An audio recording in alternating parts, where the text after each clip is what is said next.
Today we will learn what data is and how they are recorded and observed.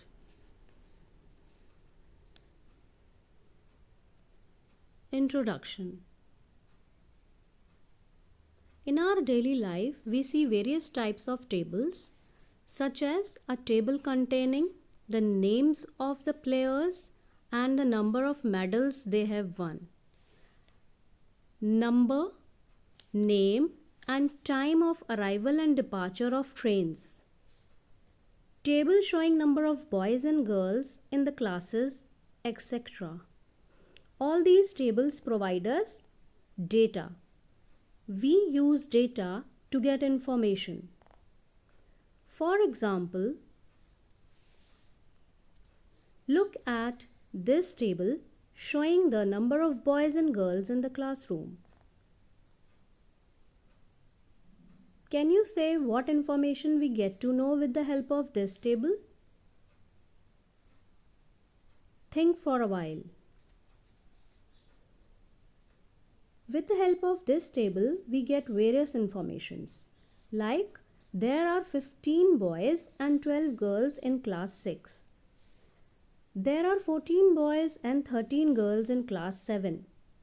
Similarly, the table can also be used to compare numbers, such as the number of boys in class 6 is more than the number of girls.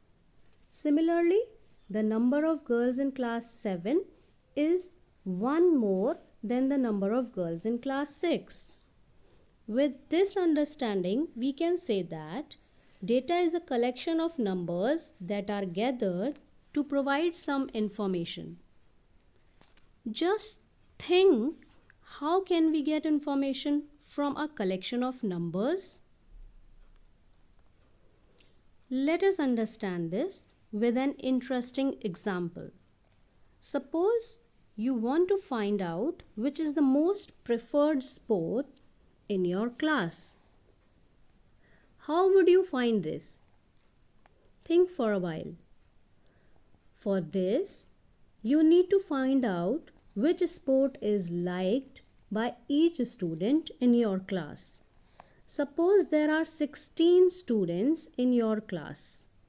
You can ask each student about their preferred sport, or you can use some convenient method or device like writing their names and preferred sport on a slip. By using any of these methods, you will know the preferred sport of each student. For convenience, we store the information received on a medium such as a notebook. As shown here, the student's name and his preferred sport is given. The process by which we collect information related to a subject is called data recording. For this, we get the raw data.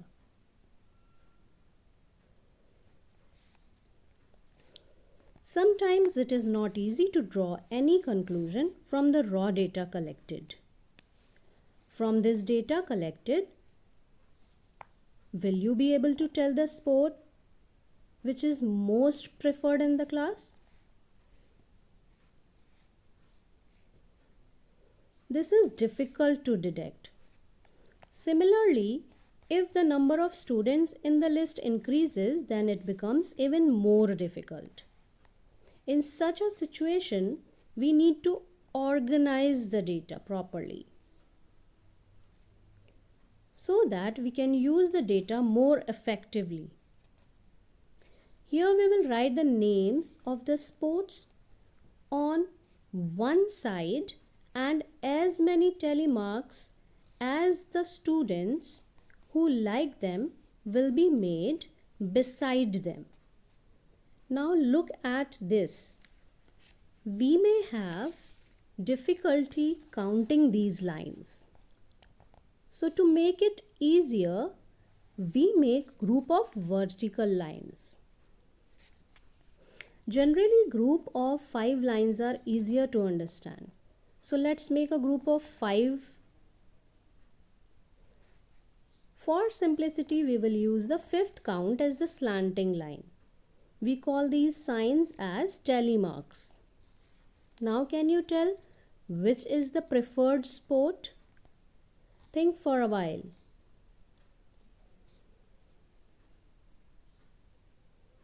Here the maximum number of tally marks are at this point and the count is 5 plus 1 is equal to 6.